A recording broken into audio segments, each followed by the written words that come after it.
এসে কাঠবিড়ালিটা এখান দিয়ে এসে বাঁশের উপর দিয়ে এই কলা গাছ দিয়ে এইভাবে এই গাছের ফল খেতে যায়।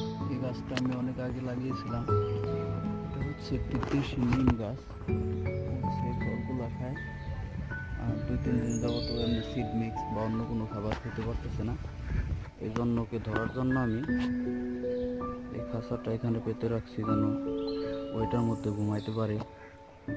আর ও যদি এটার মধ্যে যায়, আমি ওকে ধরে আবার ওর আগের জায়গায় ফিরিয়ে দিতে পারি। সেজন্য এখানে করলাম, রেখে দিলাম। এটা হচ্ছে বল্লার বাসা বলে এটাকে।